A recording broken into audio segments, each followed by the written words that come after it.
G'day guys, welcome to Rumble's Fish Room. So today might be a little bit of a shorter video. Unfortunately I worked a full Saturday. Look, I got my long sleeves, long pants. I was on site.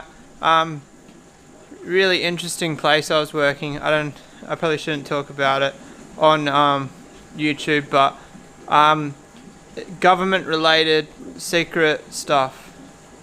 It doesn't really matter actually. I was working in Australian Federal Police building. Quite interesting. But anyway, I got a splitting headache, which sucks. I just took some Panadol. I've got to get my stuff ready to go riding tomorrow because I'm doing my Sunday ride as usual. I'm actually making this video because I've got Flowerhorn eggs. Complete accident. I think I might have talked about it in the previous video last week, how the pair accidentally paired up, but I'm just going to run with it. And I spoke to you guys last week about how I wasn't sure how Flowerhorns eggs go without methylene blue. I can confirm to you guys, well, I'll just show you actually.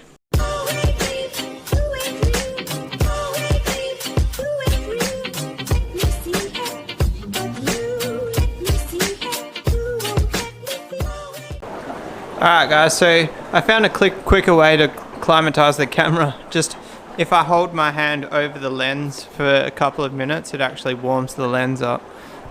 So this pair up here, I don't know what they're doing. She's thinking about laying for the last 2 weeks but hasn't actually done so. She was cleaning the glass and I moved the plate to where the glass was that she was cleaning, and I think I disrupted her and then she sucked her tubes up. The joys of Flowerhorns. The ones you want to breed don't breed, and then the ones you're not too stressed about, they, like this pair, they do breed. So basically what happened is I had this girl in a basket. It was actually this one here, and so the fat boy, he actually knocked the basket over, and when I came in, they were being friends and they were trying to attack this guy through the divider, but they were doing it simultaneously. So I was like, have these guys created some sort of a bond? So I basically left them together and now I've got eggs. So this is F2 Red Magma Cross Super Red Dragon, bred by my mate Zach. Fun fact, this is actually the only Super Red Dragon female that was kept from that batch. Zach has a very heavy culling process, and basically a lot of them faded and a lot of them were silks. So that's the only one that I've got. I don't know, Zach might have one himself, but I don't know of many of the F2s that are around. Obviously I've got a young F2 batch growing out. I never really had a desire to breed this girl because I have two much nicer girls. Well, not necessarily nicer, just more the direction I want to go. So this is this F2 Thai silk girl. She was actually in that basket there. This basket here was definitely an emergency. That was the last little piece of that stuff that I had left over. That's why it's so tiny. She's not staying in there, guys. Don't stress. Basically, the fat boy will go back into his bay, and then well, I'm gonna have to get some more basket anyway because I've got to put that girl back in a basket. Basically I'm gonna see what this girl does with the eggs. If she eats them, no worries. If she doesn't, then it'd be cool to see a female actually fan the eggs properly. There was a comment on my video the other day that said that they let their Flowerhorn like raise their own eggs, but it's the first person that I've ever actually heard of that does let the female raise them. So I've got a huge problem at the moment. It's like huge to me, maybe not, you might not think it's huge. All my suction cups have gone hard, and like not just that brand, like the ones on my egg tumblers, the black ones there, see those black ones? The clear ones, there's some clear ones back there. They've all gone like brittle, and what happens is they don't stick anymore. So I was kind of trying to decide what color works better, white, black, or clear, and I've just decided none of them. They all go to shit. So instead of trying to find ones that work better, I just bought enough that they're disposable. So from what I can gather on all of these, I get like maybe 12 months out of them. So I ordered, there's some clear ones up here, half kind of clear. They're stained with methylene blue, but those ones are stuck actually. But anyway, point is, I think I ordered about 200 suckers. I can actually look. Ready, 3, 2, 1. Purchases. I ordered some cable for the Gemini because we're going to put the battery in the boot. That's some connectors for my Land Cruiser. Basically the cable keeps falling out of my amplifier. Here we go. What do we order?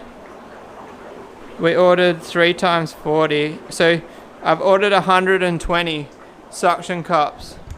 So hopefully that's enough to get a couple of rounds of the fish room.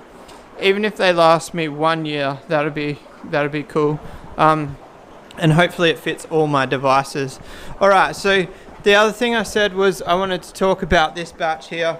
So you guys know I was like low-key freaking out about this batch. The tank was filthy. I couldn't clean the tank. I was sucking up the wrigglers. I was just having a bad time with this tank. Turns out the fear was all for nothing because there's literally like 400 fry in there.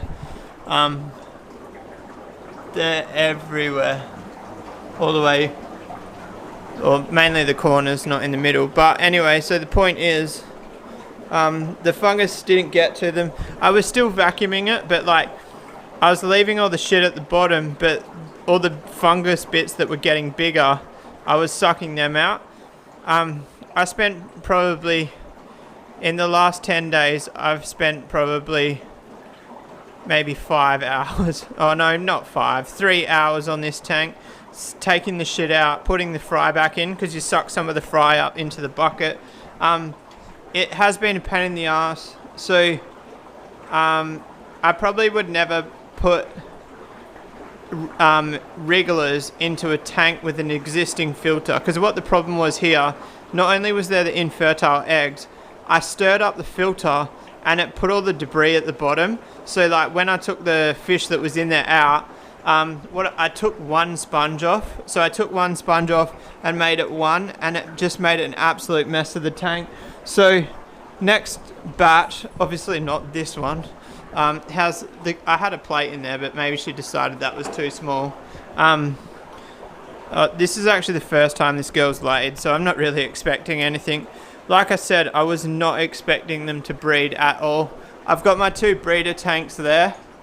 To be honest, I always thought that much space would be way too small to breed a pair. That's only like 2 foot by 2 foot by 1.5 foot. Well, not even 1.5 foot by 2 foot by 1.5 foot. It's a very small space. It's a crowded tank. We've got 5 males and 2 females in here. The tank is a bit of a mess, having that many fish in there. This tank, you guys already know this, I've said it 100 times. This tank gets cleaned more than any tank in the whole fish room. And if you actually look, it's probably the dirtiest tank in the fish room. Like, that's not dirt, by the way, guys, that's black algae. I don't know whether I should bother doing anything about it. Algae's not really a concern of mine, unless it's on the front glass. But yeah, flowerhorns are a crazy messy fish. You'll see like, oh, this tank's only got fry in it at the moment, so it's less messy. But like, here's an adult here. You can see there's a fair bit of mess in there. But, oh, here's a good example. These little guys here. I'm not going to step in water in my socks, but I vacuumed this tank yesterday. They are the messiest bloody fish in the world. Probably not world, but in my fish room anyway. Oh, Richard's down there. I keep telling you guys I'm thinking about selling him, but I just can't bring myself to do it. he's cool. If you haven't met Richard, to all the newer people on the channel, this is Richard. He's actually my pet Flowerhorn. I bred him 2 years ago maybe. He's actually quite old. He's got he's a throwback from the old Australian lines, and that's one of the reasons I've never sold him, just because he's my pet. And it's just a bit of nostalgia for me. You don't see the Australian lines around anymore, and yeah, I just like him because he looks extremely similar to one of like my mentors breed of fish. So one of my mentors, his name was Brett, and this guy looks a lot like one of the fish that he had when I met him. He just has a smaller cock, but I actually think if I gave him his own tank, he would have his cock might thrive. He's got Demasoni next to him, and he's constantly trying to eat them, which I think actually stresses him out. He's constantly fighting the glass, and also the Texas female was living with him for a while. His cock actually looks like it's grown since I took the Texas out, but I should try to pump him up and see what he looks like. I wouldn't mind doing like a 2x2x2 cube in the house and giving him a display tank, but I just don't know where I would put it. Be cool to get like a low iron tank with the low iron front glass. Give him like a real fancy looking tank. But the problem with that is, if inside, I don't like the idea of having the light blue inside, and he would go too dark if I had a black background. The Buccochromis seem like they want to get aggressive today. So I sold 2 males the other day, and since I sold the 2 males, one of my males has started to colour up. So I might actually even sell a couple more males, because I definitely think there's too many males for like one male to grab dominance and like show really bright colour. I said this was going to be a quick little video, guys, and it's ended up, I don't know how long, but longer than I actually expected. I thought it was just going to be, here's some eggs, here's how the babies are going, see you later. But you got to learn a bit about the Buccochromis. We talked about Richard. Lots was said in this video.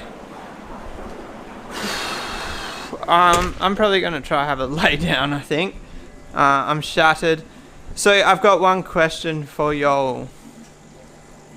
If you've got project cars in your shed, I know there's a couple of car people, what do you do about a battery? I'm thinking about buying a new battery to share between the 2 cars, but then I want to know if like you buy a battery storage system where it decharges, is it decharges? That's not the right word, but you know what I mean. Where it takes the level down and then brings it back up in its own little cycle to stop the battery from going bad. Because every time I buy a battery from for the Gemini, it dies before I even use the car, and I'm a bit over it. So let me know what you guys think on that subject. Like I'm puzzled. So I ordered that cable that I showed on eBay, and that's a vital piece, because I don't know if I showed you guys the water tank yesterday, but the water tank goes in the battery location. So the battery doesn't actually fit in the engine bay anymore. So that's why I had to order the cable to relocate it. But anyway, I think that's about it, guys. If you like this video, give it a thumbs up. If you want to subscribe for more, hit that little red button, and I'll see you guys tomorrow. Peace out.